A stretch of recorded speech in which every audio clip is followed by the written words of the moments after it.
નમસ્કાર વિદ્યાર્થી મિત્રો, આજે આપણે ભેગા થયા છીએ જીપીએસસી ગુજરાતી મુખ્ય પરીક્ષાની રણનીતિ માટે। આપ સૌ જાણો છો કે જીપીએસસીની મુખ્ય પરીક્ષામાં ગુજરાતી એક ભાષા તરીકે આવે છે। ગુજરાતી ભાષા, અંગ્રેજી ભાષા, નિબંધ આ ત્રણ વર્ણનાત્મક સબ્જેક્ટ્સ હોય છે, જ્યારે એના સિવાય GS 1, 2 અને 3 જે જીપીએસસી ક્લાસ 1, 2ની પરીક્ષા હોય છે તેમાં મુખ્ય સબ્જેક્ટ્સમાં આવે છે।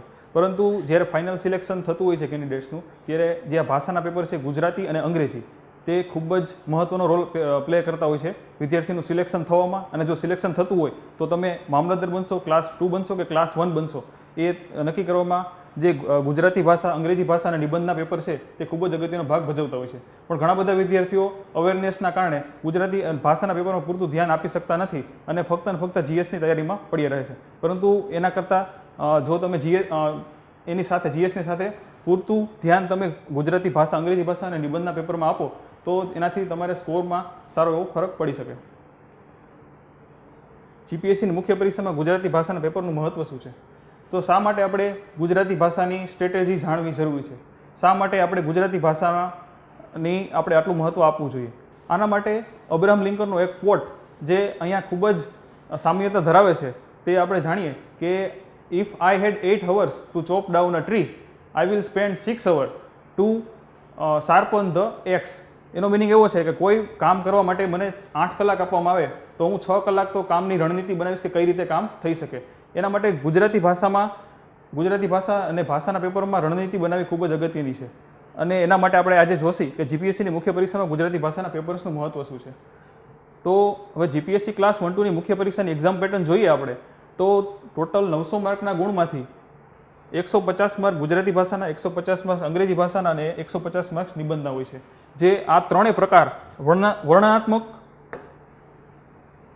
વિષયો છે અને આ વિષયોની અંદર તેઓ કેન્ડિડેટની વિચાર શક્તિ અને તર્ક શક્તિને જાણવા માગતા હોય છે, નહીં કે તેનું નોલેજ।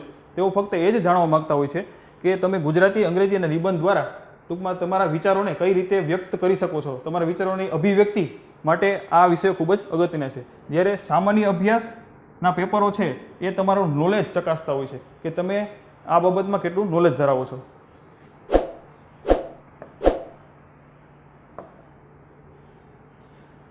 એવી જ રીતે ડીવાયએસઓની મુખ્ય પરીક્ષા છે જે STIના સિલેબસ સાથે સામ્યતા ધરાવે છે, તેમાં પણ ગુજરાતી ભાષાના 100 ગુણ હોય છે। અને આ ડીવાયએસઓની મુખ્ય પરીક્ષામાં તો ગુજરાતી છે એ વધુ અગત્યનું બની જાય છે। એનું કારણ છે કે ગુજરાતીની પરીક્ષાનું જે મુખ્ય પેપર છે તે ટોટલ સિલેબસની અંદર 25% વેઇટેજ ધરાવે છે, જે વિદ્યાર્થીઓની સિલેક્શન પ્રોસેસમાં ખૂબ જ અગત્યનો રોલ પ્લે કરે છે। જ્યારે તમે સામાન્ય અભ્યાસના પેપર જોશો તો સામાન્ય અભ્યાસના બંને પેપરમાં 4 સબ્જેક્ટ્સ આવે છે, 4 સબ્જેક્ટ્સ હોય છે। એમાં ફક્ત સામાન્ય અભ્યાસ એકની અંદર હિસ્ટ્રી અને જિયોગ્રાફી જે તૈયાર કરતા જેટલો સમય લાગે છે એથી ઓછા સમયમાં તમે ગુજરાતી ભાષાનું પ્રિપેરેશન કરી શકો છો। પરંતુ નોલેજના ઓછી અવેરનેસને કારણે ઘણા બધા વિદ્યાર્થીઓ ગુજરાતી અને અંગ્રેજી ભાષામાં સમય ફાળવતા નથી અને પોતાનો વધુ સમય GSના પેપરમાં આપે છે। પરંતુ તમે વેઇટેજ પ્રમાણે જોશો તો 50% વેઇટેજ ભાષાના પેપરનું છે અને 50% વેઇટેજ તમારા GSના પેપરનું છે। તો તમારે ભાષાના પેપરમાં પણ એટલી જ મહેનત કરવી પડે જેટલી GSના પેપરમાં તમે કરી શકો। એના માટે હવે આપણે આગળ જોઈએ કે કઈ રીતે આપણે ગુજરાતીને મુખ્ય પરીક્ષામાં ટેકલ કરીશું। તો જીપીએસસી ક્લાસ 1, 2 પરીક્ષાના અભ્યાસક્રમમાં ગુજરાતી ભાષા 150 માર્કનું સબ્જેક્ટ છે અને તેની અંદર 3 કલાક આપણને આપવામાં આવે છે અને ટોટલ 13 મુદ્દામાં આપણે લખવાના હોય છે। તેમાં સૌથી અગત્યનો છે નિબંધ, જેના 20 ગુણ છે, અને ગુજરાતી વ્યાકરણ, તેના પણ 20 ગુણ છે। બાકી બધા ક્વેશ્ચન 10-10 ગુણના આવે છે। ત્યારબાદ ડીવાયએસઓની મુખ્ય પરીક્ષા કે જે STIનો સિલેબસ છે બંનેમાં સેમ છે। તેમાં નિબંધ, વિચાર વિસ્તાર, સંક્ષેપીકરણ, ગદ્ય સમીક્ષા, પ્રચાર માધ્યમો માટે નિવેદન, પત્રવ્યવહાર, ચર્ચાપત્ર, અહેવાલ લેખન, અરજી લેખન, અંગ્રેજીમાંથી ગુજરાતીમાં ભાષાંતર અને છેલ્લે ગુજરાતી વ્યાકરણ, આટલા સબ્જેક્ટ્સ, આટલા ટોપિક્સ જે તમારા ડીવાયએસઓની મુખ્ય પરીક્ષા અને STIની મુખ્ય પરીક્ષામાં આવતા હોય છે। હવે આપણે સૌથી પહેલો ટોપિક જોઈએ કે નિબંધ। તો નિબંધને કઈ રીતે આપણે લખી શકીએ? તો નિબંધ એક એવો પ્રકાર છે સાહિત્યનો કે જેની અંદર તમારા વિચારોની અભિવ્યક્તિ માટે કોઈ બંધન નથી। હવે નિબંધને આપણે લખીએ તો નિબંધની અંદર ઘણી બધી રીતે નિબંધ લખી શકાય, પરંતુ નિબંધની અંદર જો તમે કોઈ ચોક્કસ ફોર્મેટથી તમે લખો તો તમે વધુ સારા માર્ક પ્રાપ્ત કરી શકો। તો નિબંધની અંદર ફર્સ્ટ ઓફ ઓલ આપણે પ્રસ્તાવના, મુખ્ય ભાગ અને નિષ્કર્ષ 3 ભાગમાં વહેંચી શકીએ. પ્રસ્તાવના મીન્સ કે ઇન્ટ્રોડક્શન. તો પ્રસ્તાવનાની અંદર નિબંધ આપણે જ્યારે શરૂઆત કરીએ ત્યારે આપણે એવી ઇમ્પ્રેશન પાડવાની હોય છે કે જેથી કરીને પેપર ચેકર તમારો નિબંધ વધુ આગળ વાંચવા માટે પ્રેરાય, એને વધુ ઉત્સુકતા જાગે કે આપણે આનો નિબંધ વાંચીએ. તો સૌ પહેલાં પ્રસ્તાવના આપણે કઈ રીતે લખશી? તો પ્રસ્તાવનાની શરૂઆત આપણે કોટથી કરી શકીએ. આપણે જો કોટ લખીએ કોઈ તો એનાથી ચમત્કૃતિ ઊભી થાય આપણે પેપર ચેકરના મનમાં. ત્યારબાદ બીજી રીતે પ્રશ્ન દ્વારા આપણે નિબંધ શરૂ કરી શકીએ. ત્યાર પછી છે એનેકડોટ. એનેકડોટ શું છે? એનેકડોટ એટલે કોઈ નાની સ્ટોરી, કોઈ નાની ઘટના કે જે નિબંધના ટોપિક જે વિષય છે વિષયને અનુકૂળ હોય એ રીતની ઘટના આપણે લખી શકીએ. ત્યારબાદ ડ્રીમ, કોઈ ફ્યુચર ડ્રીમ કે જે આપણે જેમ કે ધારો કે 2030 પછી આપણે ભારતમાં બધી ઇલેક્ટ્રિક કાર હશે તો ત્યાર પછી પ્રદૂષણ ઓછું હશે, ભારત આત્મનિર્ભર બનશે. કયા ક્ષેત્રે? એનર્જી ક્ષેત્રે પૂરેપૂરું આત્મનિર્ભર બનશે અને ખાડીના દેશો સાથે એના ટૂંકમાં એના પર નિર્ભર રહેવું નહીં પડે. ત્યાર પછી જે આંકડાકીય માહિતી ફેક્ચ્યુઅલ ડેટા છે તો એની અંદર આપણે મહિલાઓનો જેન્ડર ઇક્વાલિટી ઇન્ડેક્સ છે એના થ્રુ આપણે માહિતી આપી શકીએ. કોઈ મહિલાને લગતો નિબંધ પૂછાયેલો હોય તો જેન્ડર ઇક્વાલિટી ઇન્ડેક્સથી આપણે માહિતી આપી શકીએ. અને ત્યારબાદ કોમ્બિનેશન પણ કરી શકીએ. આંકડાકીય માહિતી આપીને આપણે પ્રશ્ન પણ પૂછી શકીએ કે શું ભારતમાં મહિલાઓની સ્થિતિ સુધરી રહી છે કે પછી બગડી રહી છે. આ દ્વારા કોમ્બિનેશન ઓફ એક અથવા વધારે પોઈન્ટ કરીને પણ આપણે નિબંધની શરૂઆત કરી શકીએ. નિબંધની શરૂઆત સારી થાય તો પેપર ચેકરને વધુ વાંચવાની ઈચ્છા થાય. તો નિબંધનો જે મુખ્ય ભાગ બોડી છે તેમાં આપણે એક કરતાં વધુ દ્રષ્ટિકોણથી નિબંધના વિષયના ટોપિકને સમજવાનો હોય છે અને તેના વિચારો વ્યક્ત કરવાના હોય છે. તો આપણે એમાં ઘણા નિબંધના 2 પરિણામો મુખ્યત્વે છે, સેક્ટોરલ અને ટેમ્પોરલ. તો સેક્ટોરલ ડાયમેન્શન એવું કહે છે કે સેક્ટોરલ ડાયમેન્શનની અંદર નિબંધનો ઐતિહાસિક ભાગ કે ટોપિક આપેલો હોય, જેમ કે અત્યારે રિસન્ટમાં ભારત અને ચીન અને ભારત અને પાકિસ્તાનના સંબંધો વિશે બહુ ચર્ચા ચાલે છે તો એવા નિબંધ પૂછાઈ શકે. તો ઐતિહાસિક બંનેના રિલેશન કઈ રીતના હતા, ભારત અને ચીન, ભારત અને પાકિસ્તાન બોર્ડર ઇસ્યુ છે.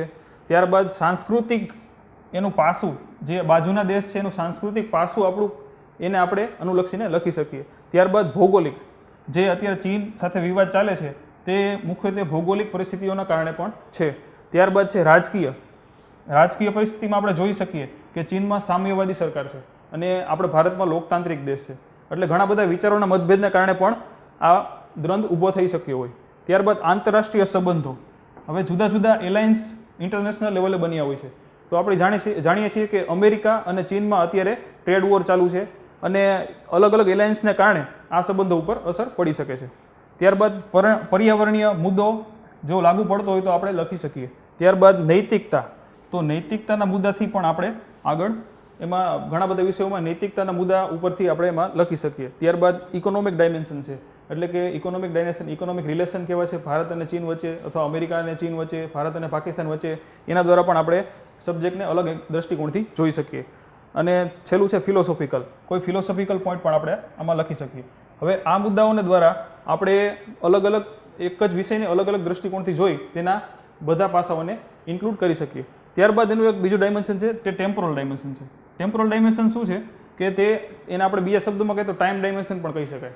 કે પ્રાચીન સમયમાં કઈ રીતે, ધારો કે મહિલાની સ્થિતિ વિશે જ હોય વાત, તો પ્રાચીન સમયમાં વૈદિક યુગમાં મહિલાઓની સ્થિતિ કેવી હતી, ત્યારબાદ મધ્ય યુગમાં મહિલાઓની સ્થિતિમાં શું ફેરફાર થયો, મોડર્ન યુગમાં અને આઝાદી પછી મહિલાઓની બદલાતી પરિસ્થિતિ વિશે આપણે અલગ અલગ ડાયમેન્શનથી લખી શકીએ.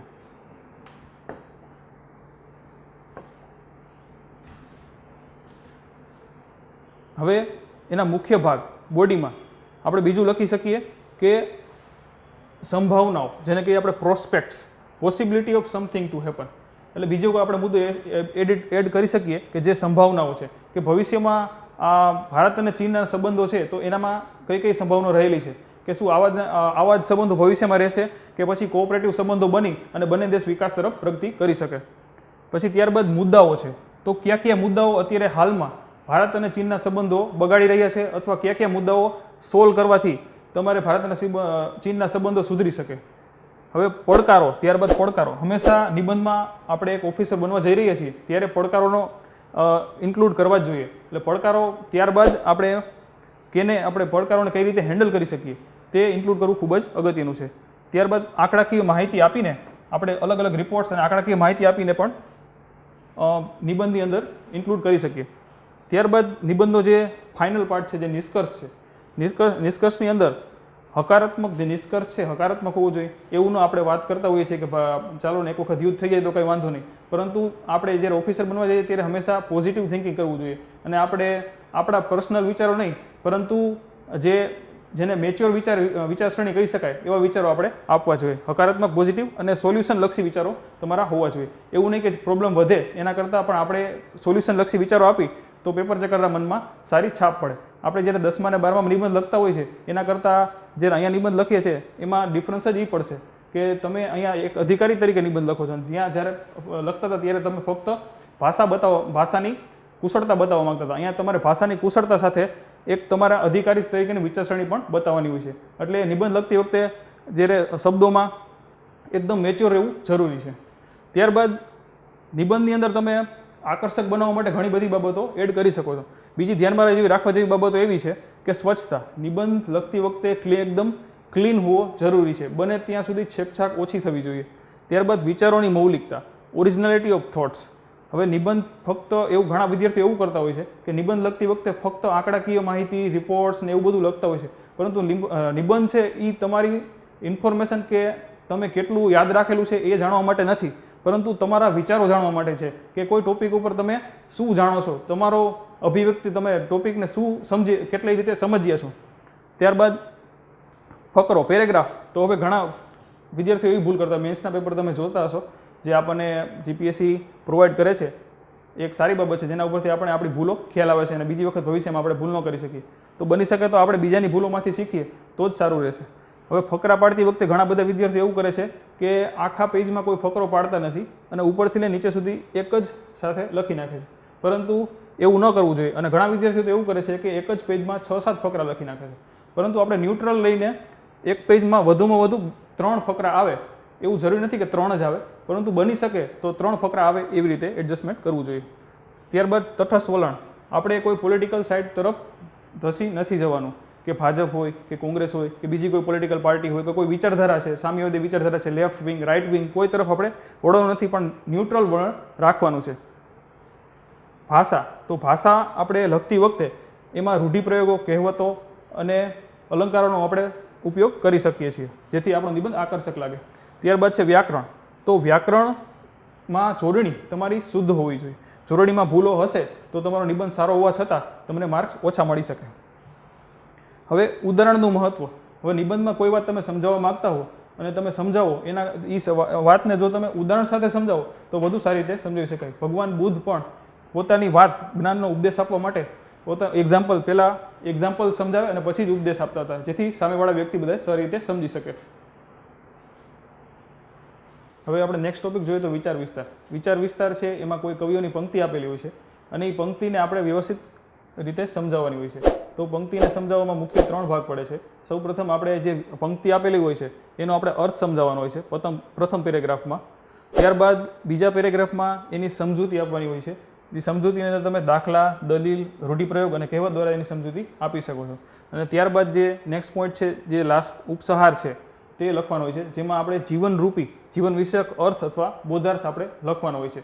આ 3 પાર્ટ હોય તો તમારા વિચાર વિસ્તારમાં સારા માર્ક્સ મળી શકે. પરંતુ આ માટે તમારે વિચાર વિસ્તારને પંક્તિને સારી રીતે સમજવી પડે. તો આપણે એક પંક્તિ ઉદાહરણ તરીકે લઈએ. તે સંપત ગઈ તે સાપડે, ગયા વડે છે વહાણ, ગત અવસર આવે નહીં, ગયા ન આવે પ્રાણ.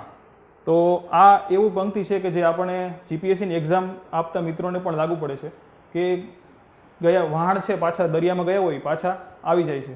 સંપત્તિ ગઈ હોય તો એ પણ તમે બીજી વખત કમાઈ શકો છો, પરંતુ એક વખત આવેલો અવસર તમને ઘડી ઘડી મળતો નથી. આ જે સમય છે આપણો, જે ક્રિટિકલ સમય છે, જે આપણે 30 વર્ષ 35 વર્ષ જે ઉંમર છે આપણી, ત્યાં સુધીમાં આપણે ઘણી બધી એક્ઝામ દઈને જીવનમાં સફળતા પ્રાપ્ત કરી શકતા હોય છે. તો આવો અવસર ઘડી ઘડી આવતો નથી. એટલે આ અવસરની મહત્વ દર્શાવતા આપણે આ વિચાર વિસ્તારમાં આપણે એનો અર્થ લખી શકીએ કે કવિ આમાં પંક્તિમાં શું કહેવા માંગે છે. ત્યારબાદ સમજૂતીની અંદર દાખલા, દલીલ કે રૂઢિપ્રયોગ લખી શકીએ. જેમ કે આ પંક્તિ માટે આપણે એવું લખી શકીએ, અથવા આપણે કહી શકીએ કે આની અંદર કે પાણી વહી ગયા પછી પાળ બાંધવી નકામી છે, બરાબર. અને બોધની અંદર કે જીવનમાં આમાંથી આપણે શું અવસર અને તકનો બોધ લેવાનો છે, ત્યારબાદ નીચેના ફકરામાં આપણે લખી શકીએ. એના પછીનો નેક્સ્ટ ટોપિક છે તે છે સંક્ષેપીકરણ. હવે સંક્ષેપીકરણ એ બહુ અગત્યનો મુદ્દો છે, પણ ગુજરાતી ભાષાનું તૈયારી કરતા વિદ્યાર્થીઓ પણ આમાં પૂરતું ધ્યાન નથી આપતા એવું લાગી રહ્યું છે. સંક્ષેપીકરણમાં લગભગ 1/3 ભાગમાં જે પરિચ્છેદ આપેલો હોય છે એનું લખાણનું 1/3 હાર જળવાઈ રહે તે રીતે સંક્ષેપન કરવાનું હોય છે. હવે એમાં વધારાની વિગતો છે, ઉદાહરણો છે અને અવતરણ ચિહ્નો કે દલીલો આપણે દૂર કરવાની હોય છે. અને ગાગરમાં સાગર સમાઈ શકે એટલે ઓછા શબ્દોમાં વધુ માહિતી તમારે આપવાની હોય છે. ત્યારબાદ પરિચ્છેદની ભાષા નહીં, પરંતુ ઘણી બધી વખત એવું જોઈએ કે પરિચ્છેદમાં જે એકદમ કોમ્પ્લેક્સ ભાષા હોય છે એની અંદર બધા લખતા હોય છે, પરંતુ પરિચ્છેદની ભાષાની પણ મૌલિક ભાષામાં તમે એનો સરળીકરણ કરીને લખી શકો. તો આપણે એક ઉદાહરણ જોઈએ. ગત જીપીએસસી 2018ના જે ક્લાસ 1-2ના પેપરમાં જે ગદ્ય સમીક્ષા પૂછાયેલી હતી તે એમાં જોઈએ આપણે તો આ પેપરની અંદર મને 7.5 માર્ક મળેલા છે. જે 10માંથી 7.5 માર્ક આપણે જીપીએસસી પ્રમાણે કહીએ તો બહુ સારા કહી શકાય માર્ક.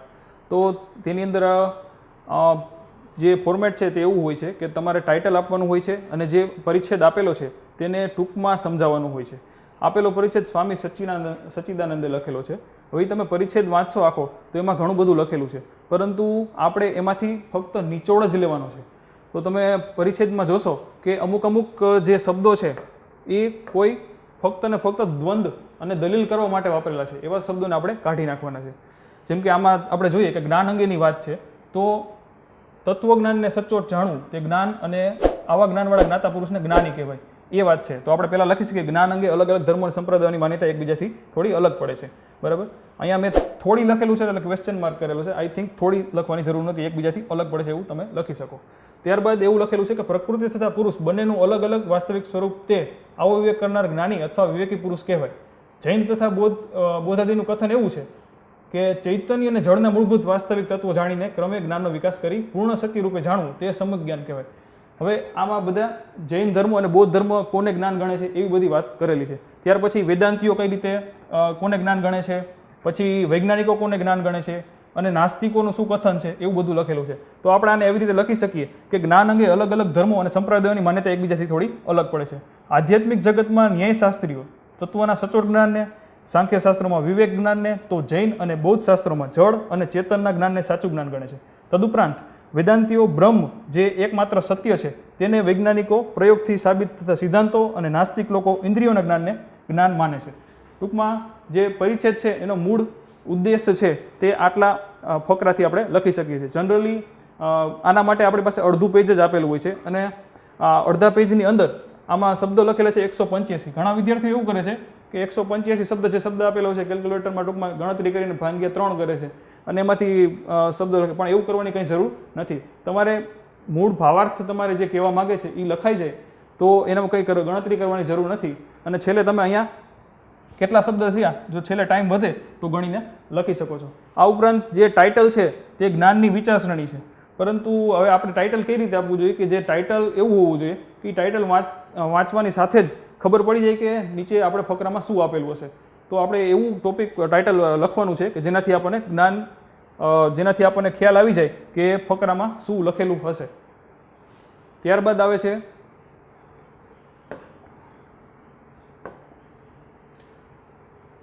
ગદ્ય સમીક્ષા. તો ગદ્ય સમીક્ષા એવી વસ્તુ છે કે એમાં ફકરો આપેલો હોય છે અને નીચે પ્રશ્ન પૂછેલા હોય છે. હવે ઘણા બધા વિદ્યાર્થીઓ આને ઇગ્નોર કરતા હોય છે કે ફકરો તો લખેલો હશે, એની નીચે પ્રશ્ન પણ હશે, તો આમાં કંઈ ઝાઝી તૈયારી કરવાની જરૂર નથી. પરંતુ સમજી લો વિદ્યાર્થી મિત્રો કે આ જીપીએસસીની એક્ઝામ છે અને જે આપેલો ફકરો હશે એ સાદો સીધો અને સરળ તો નહીં જ હોય. તેમાં તાર્કિક દલીલો, પેટા મુદ્દાઓ એવી રીતે લખેલા હશે કે એમાં કોઈ ગૂઢ રહસ્ય અથવા જ્ઞાન કે અથવા કોઈ કહેવત અથવા કંઈ છુપાયેલું હશે. તો પરિચ્છેદમાં તર્કબદ્ધ મુદ્દાઓ અને તેના પેટા મુદ્દાઓ વિચાર રજૂ કરેલો હોય છે. મુખ્ય આના સૌપ્રથમ આપણે ગદ્ય સમીક્ષાની અંદર મુખ્ય વિચાર સમજવાનો પ્રયત્ન કરવો જોઈએ. ત્યારબાદ ટુ ધ પોઈન્ટ આન્સર લખવો જોઈએ.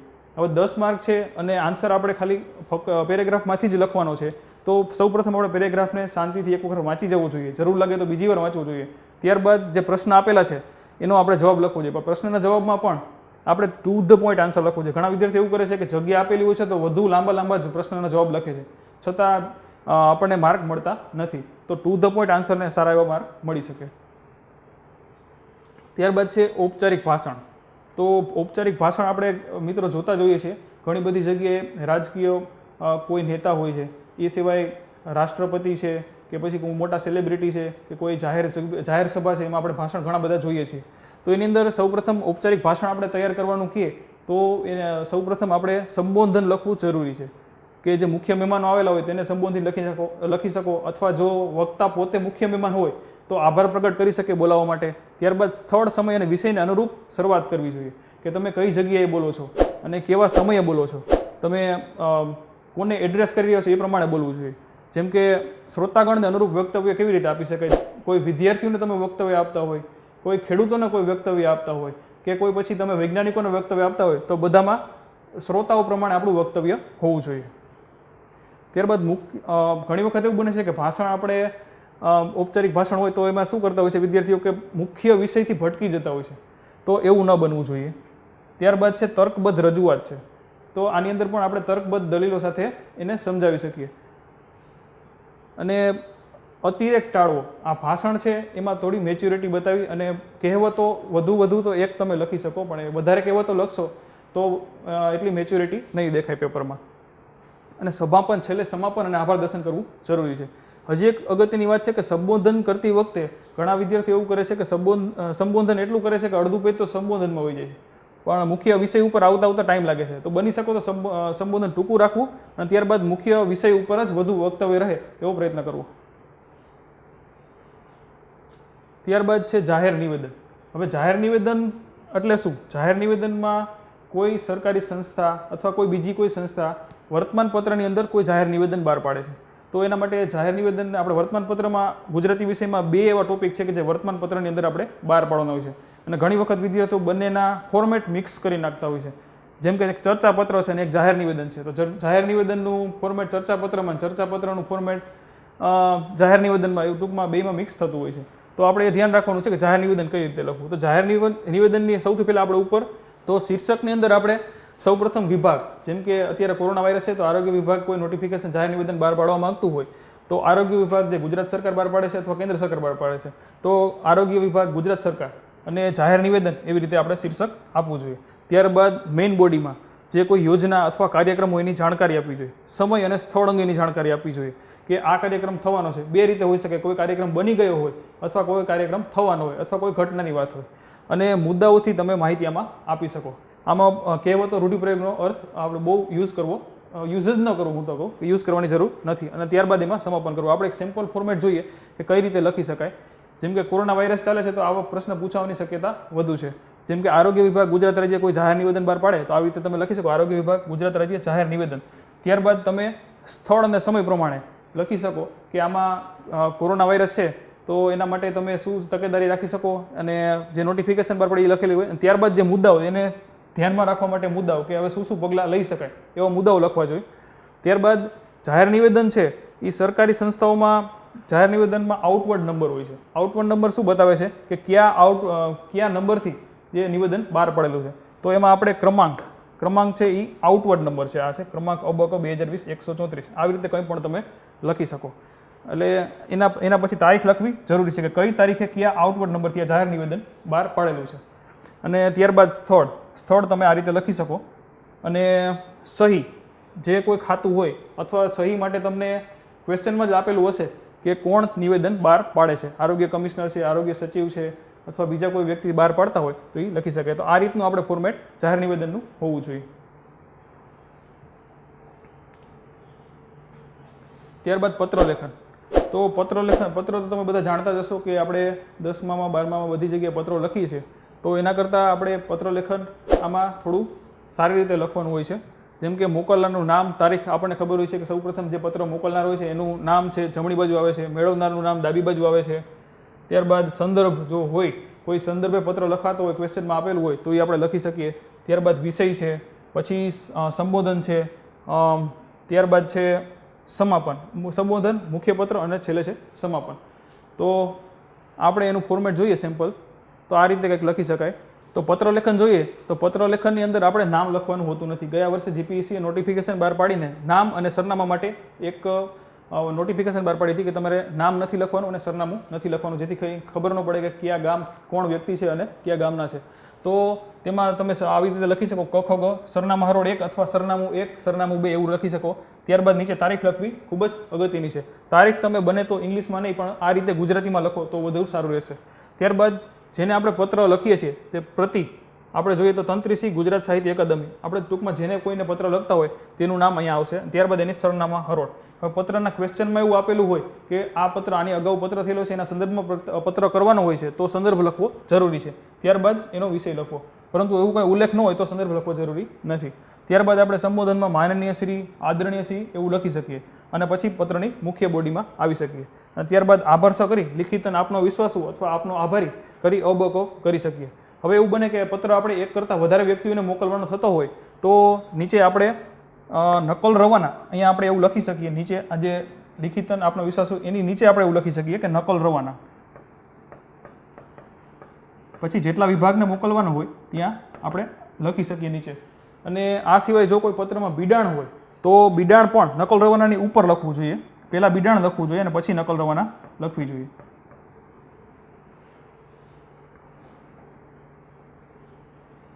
ત્યારબાદ છે ચર્ચાપત્ર. તો ચર્ચાપત્ર આપણે જોઈએ તો ચર્ચાપત્ર પણ જાહેર નિવેદનની જેમ આપણે વર્તમાનપત્રમાં પ્રસિદ્ધ કરવાનું છે. ચર્ચાપત્ર બે શબ્દ બન્યું છે, ચર્ચા અને પત્ર. આ પણ એક જાતનો પત્ર જ છે, પણ પત્ર સાથે આપણે ચર્ચા બીડીને આપણે વર્તમાનપત્રમાં પ્રસિદ્ધ કરીએ છીએ. તો ચર્ચાપત્રમાં શું હોય છે કે વર્તમાનપત્રના તંત્રીને આપણે પત્ર લખીએ છીએ કે આ અમારું જે લેખ છે તે તમે છાપવા વર્તમાનપત્રમાં લખો.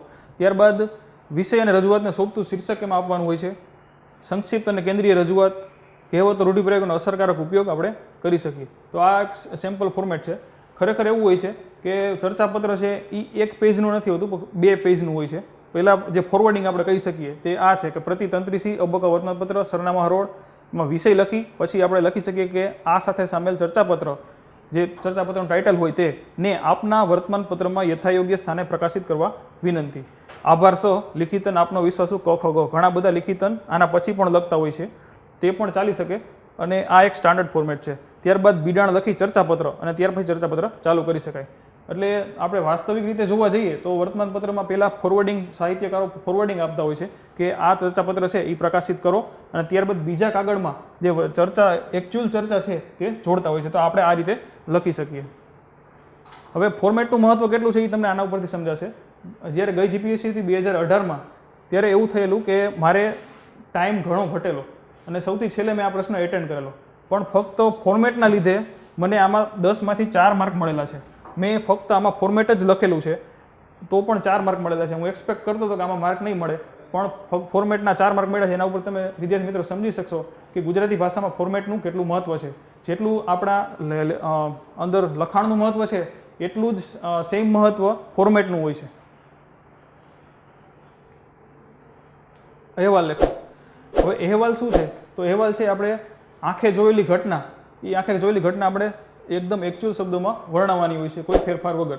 તો એવું બની શકે આંખે આપણે ઘટના આપણે જોયેલી હોય અથવા કોઈ સાંભળેલી હોય તો જે ઘટના હોય છે એ આપણે અહેવાલ સ્વરૂપે આપવાની હોય છે.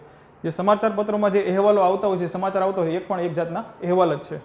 તો સૌપ્રથમ આપણે જે રિલેટેડ અહેવાલ છે તેનું યોગ્ય શીર્ષક આપીશું અને જમણી બાજુ સ્થળ અને સમય લખીશું. ત્યારબાદ પ્રસંગ કે બનાવની ઘટનાની માહિતી આપીશું, એટલે માહિતીનો ટૂંકસાર આપીશું. ત્યારબાદ એ ટૂંકોસાર આપ્યા પછી મુખ્ય માહિતી લખશી, વિગતનું ક્રમશઃ આલેખન કરશી. અસરકારક ભાષા આમાં વાપરવાની છે, વધુ પડતા કહેવતો કે એવું કંઈ વાપરવાની આમાં જરૂર નથી. અને ત્યારબાદ આપણે સૂક્ષ્મ અવલોકન લખી શકીએ. તો સૂક્ષ્મ અવલોકનની અંદર આપણે જે ઘટના બનેલી હોય એના વિવિધ પાસાઓને આપણે દર્શાવી શકીએ. ત્યારબાદ સંવાદ આલેખન. હવે સંવાદ આલેખનની અંદર એવું હોય છે કે 2 વક્તા વાત કરતા હોય છે, કોઈ ટોપિક આપણને આપેલો હોય છે અને 2 વચ્ચેનો સંવાદ આલેખવાનો આપણને કહે છે. તો જે વક્તાઓ હોય છે એમાં ઘણી વખત વક્તાઓના નામ બહુ મોટા હોય છે અથવા પોસ્ટ આપેલી હોય છે કે માહિતી કમિશનર છે અને મુખ્યમંત્રીની ચર્ચા છે અથવા બીજા કોઈ 2 અધિકારીઓની ચર્ચા છે, તો નામ એના મોટા હોય છે. તો બને છે એવું કે પેપરની અંદર જો તમે પૂરા નામ લખવા જાઓ પેપરની અંદર તો પૂરા નામ લખવાથી તમારી સ્પેસ ઘણી રોકાઈ જશે. એના માટે તમે એવું કરી શકો કે માહિતી કમિશનર છે તો એને એવું લખી શકો કે માહિતી કમિશનર માટે આપણે અ વાપરીશું, માહિતી અધિકારી માટે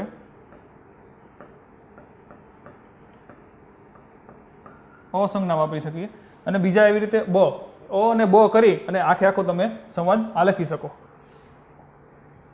હવે તો વક્તાનો પરિચય પછી મુખ્ય મુદ્દા ઉપર ચર્ચા કરવાની જરૂર છે. ઘણા વિદ્યાર્થીઓ એવું કરે છે કે વક્તા મળે છે, કેમ છો, મજામાં, શું ચાલે અત્યારે, એવા બધામાં જ અડધો પેજ પૂરું થઈ જાય છે. પરંતુ બીજા મુદ્દાથી, બીજી વાતથી જ્યારે બીજો વ્યક્તિ બોલે છે ત્યારથી મુખ્ય મુદ્દા તરફ દોરવાઈ જવું જોઈએ. ત્યારબાદ પોઝિટિવ સમાપન થવું જોઈએ. એવું ન હોવું જોઈએ કે બંને વક્તા ઝઘડતા હોય, લડતા હોય અથવા દલીલ કરતા હોય એવું લાગે. ત્યારબાદ પછીનો ટોપિક છે ભાષાંતર. તો ભાષાંતર એવો ટોપિક છે જેમાં વિદ્યાર્થીઓ ઘણા ઓછા માર્ક મેળવતા હોય છે, કેમ કે અંગ્રેજી ભાષાનું ગુજરાતીમાં ભાષાંતરમાં રૂપાંતર અને ગુજરાતીનું અંગ્રેજીમાં રૂપાંતર એ બહુ કઠિન કાર્ય છે. સાહિત્યકારો માટે પણ જે બહારના બીજી ભાષાના ગુજરાતીમાં રૂપાંતર થતું એક બહુ ચેલેન્જિંગ ટાસ્ક હોય છે.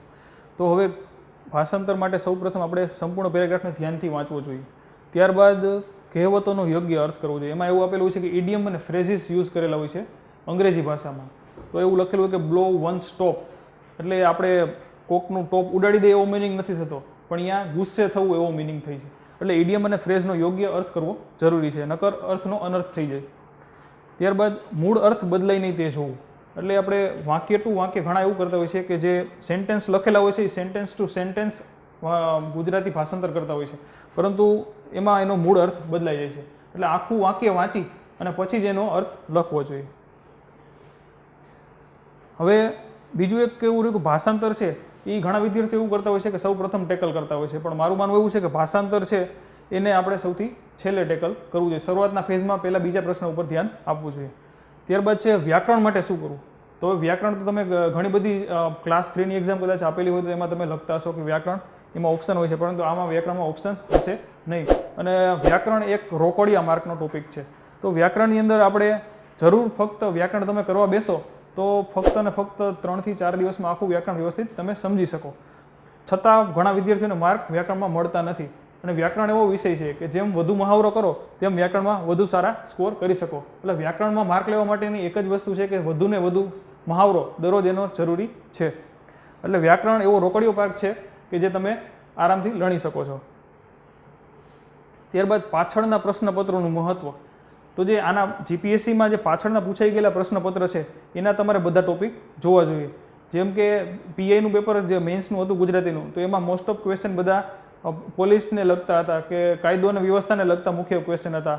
એવી રીતે કોઈ આપણે એડમિનિસ્ટ્રેટિવના જે ડીવાયએસઓ છે, ક્લાસ 1-2ના પેપર છે, તો એને લગતા બધા વધારે પ્રશ્નોના પૂછાતા હોય છે. અને અત્યારે તમે જોઈએ તો પાછળના પ્રશ્નપત્રોથી આપણને ખ્યાલ આવે કે કરંટ અફેરનું મહત્વ ખૂબ જ વધારે છે. તો આમાં જે તમે જીએસ માટે જે કરંટ અફેર કરો છો એ જ તમારે અહીંયા કામ લાગવાનું છે. હવે મોક ટેસ્ટનું શું મહત્વ. હવે ગુજરાતી ભાષામાં સ્કોર કરવા માટે સૌથી અગત્યની વસ્તુ છે મોક ટેસ્ટ. હવે તમારે મોક ટેસ્ટ આપીને જ તમે તમારી સ્કિલને એન્હાન્સ કરી શકો. ગુજરાતી એવી વસ્તુ છે કે તમે સબ્જેક્ટ તૈયાર કરવા બેસો તો તમારે વિધિન અ વીક તમે આખા સબ્જેક્ટને વ્યવસ્થિત તૈયાર કરી શકો, પણ તેમાં માર્ક મેળવવા હોય તમારે સારા તો વધુને વધુ તમારે મોક ટેસ્ટ આપવી પડશે. મોક ટેસ્ટ આપવાથી તમારું રાઇટિંગ સ્કિલ સુધરશે, તમારા અક્ષર સારા બનશે, તમે કઈ રીતે ટાઈમિંગમાં લખી શકો તે ખબર પડશે. એટલે મોક ટેસ્ટ સૌથી વધારે અગત્યની વસ્તુ છે ભાષાના પેપરમાં. કોઈ પણ ભાષા અંગ્રેજી હોય અથવા ગુજરાતી હોય તો મોક ટેસ્ટ આપવી ખૂબ જ અગત્યની છે. એટલે બને શકે તેટલી વધુને વધુ મોક ટેસ્ટ આપો એવું કરી શકાય. ત્યારબાદ ગુજરાતીના પેપર માટે ટાઈમ મેનેજમેન્ટ.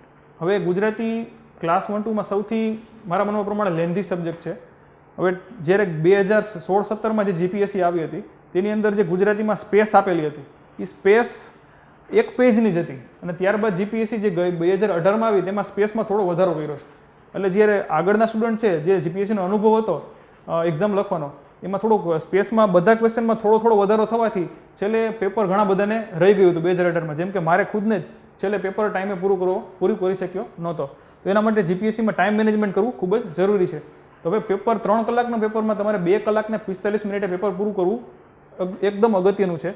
અને તમારું પેપર 15 મિનિટ પહેલાં પૂરું થાય તો તમે એના પછી એને રિવિઝન માટે, અંડરલાઇન માટે એવો ટાઈમ ફાળવી શકો.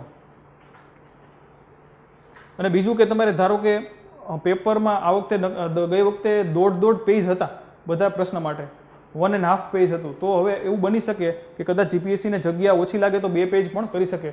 એટલે એવું બનશે નહીં, પરંતુ આપણે હંમેશા એના માટે તૈયાર રહેવું જોઈએ. અને જે નિબંધ છે, નિબંધ 20 માર્કનો હોય છે, એમાં આપણે અરાઉન્ડ 25 થી 30 મિનિટ લેવી જોઈએ. 5 મિનિટ આપણે મુદ્દાઓ તૈયાર કરવા માટે અને ત્યારબાદ 25 મિનિટમાં આપણે નિબંધ લખી શકીએ. બાકીના બધા ક્વેશ્ચન માટે આપણે 10 થી 12 મિનિટ ફાળવી શકીએ. પ્રશ્નો એટેન્ડ કરવા માટેનો ક્રમ. તો મારું એવું સજેશન છે કે ગુજરાતીના પેપરમાં સૌપ્રથમ તમે વ્યાકરણ એટેન્ડ કરો. વ્યાકરણ એટલે રોકડિયો પાર્ક છે અને સૌથી પહેલાં તમે એને લણી લો એ અગત્યનું છે. ત્યારબાદ બધા પ્રશ્નોમાં તમે જાઓ. જો છેલ્લે તમારે કદાચ ટાઈમ ઘટે તો તમે વ્યાકરણમાં યોગ્ય પરફોર્મન્સ નહીં આપી શકો. એટલે વ્યાકરણ પહેલાં તમે કરશો, ત્યારબાદ નિબંધ અને બધા કરવા. એવી રીતે નિબંધ પછી બાકીના તમે બધા ટોપિક લઈ શકો. અને બને તો ભાષાંતરને છેલ્લે રાખવું હિતાવહ છે. વધેલા સમયમાં અંડરલાઈન અને જોડણીની ભૂલ સુધારવી. જો તમે 15 મિનિટ તમારી છેલ્લી વધેલી હશે તો 2 કલાક ને 45 મિનિટમાં પેપર પૂરું કરેલું હશે તો જે મુખ્ય મુદ્દાઓ છે એમાં અંડરલાઈન કરી શકશો, કહેવતોમાં બોક્સ બનાવી શકશો. ત્યારબાદ કોઈ જોડણીની ભૂલ હોય, જેમ કે આપણે સંક્ષેપીકરણ જોયું તો સંક્ષેપીકરણમાં ખાલી હાફ જ પેજ છે લખવાનું અને એની અંદર તમારે 10 માર્ક મળે છે. તો એ તમારે વ્યવસ્થિત એક વખત વાંચી જાઓ, તેમાં કોઈ જોડણીની ભૂલ હોય તો સુધારી નાખો. ઘણા વિદ્યાર્થીઓને એવું છે કે એકને એક શબ્દ બેવડાઈ જાય છે, ઘણા વિદ્યાર્થીઓને એવું થાય છે કે કોઈ શબ્દ લખતા લખતા કપાઈ જાય છે, જ્યારે તમે બીજી વાર વાંચો ત્યારે તમને ખ્યાલ આવે છે. જેનાથી તમારા આ જો જોડણીની ભૂલ કે એવું સુધરી શકે તો તમારા માર્ક વધવાના ચાન્સીસ છે. હવે શબ્દ ભંડોળ માટે શું જરૂરી છે? તો શબ્દ ભંડોળ તમારે વધારવા માટે સમાચાર પત્રોનું વાંચન જરૂરી છે. અંગ્રેજી અને ગુજરાતી બંને મીડિયમ માટે શબ્દ ભંડોળ જો તમારે વધારવું હોય તો સારામાં સારો સોર્સ છે તે સમાચાર પત્રો છે. એમાં એકદમ અનુભવી સાહિત્યકારો પોતાના લેખો એમાં વર્તનપત્રમાં આપતા હોય છે. જ્યારે આપણે ઘણી બધી વખત ન્યૂઝપેપર વાંચતા હોય છે પણ એમાં ક્યારે ધ્યાનથી વાંકી રચના જોતા નથી. પણ હવે જ્યારે તમે વાંચો ત્યારે ન્યૂઝપેપરની અંદર જે તંત્રી લેખ એવું વાંચો ત્યારે એની અંદર તમારે એના વાંકી રચના જોવી, એની લખવાની સ્ટાઇલ જોવી, વિચારો અભિવ્યક્ત કરવાની સ્ટાઇલ જોશો તો તમને ખ્યાલ આવશે કે હવે આપણે કઈ રીતે લખી શકીએ. અને જેમ વધુ લેખ વાંચો એમ તમારો સબકોન્શિયસ માઇન્ડ છે એ આના માટે સારા વાંકી રચના માટે તૈયાર થઈ શકશે. અને છેલ્લે you are your only competitor. તમે ઘણા બધા વિદ્યાર્થીઓ એમ વિચારતા હશે કે ઘણી બધી કોમ્પિટિશન છે, આમાં આપણું થશે કે નહીં. પણ તમે યાદ રાખો મિત્રો કે ફક્ત તમે જ તમારા કોમ્પિટિટર છો. આજે જે તમે છો એના કરતાં કાલે તમે બેટર બનશો તો તમારે બીજા સાથે કોમ્પિટિશન કરવાની જરૂર નથી. ફક્ત ને ફક્ત તમારી સાથે કોમ્પિટિશન કરશો તો પણ તમે ઘણા આગળ નીકળી જશો. તો ઘણા વિદ્યાર્થી મિત્રો નસીબમાં માનતા હોય છે કે નસીબ હોય તો પાસ થવાય, પરંતુ એ વિદ્યાર્થી માટે મારે એક જ વસ્તુ કહેવી કે ઝવેરચંદ મેઘાણીએ લખ્યું છે કે કોણ કહે છે કે નસીબ વિના બધા કામ આડા પડે, પ્રયત્નના અંતે તો ધોધ નીચેના પથ્થરમાં પણ ખાડા પડે. બસ તમે નક્કી કરો, તમે કોઈના સહારે ના રહો, પછી તમે જ આગળ વધો અને ઘડિયાળના કાંટા પણ પાછા પડે.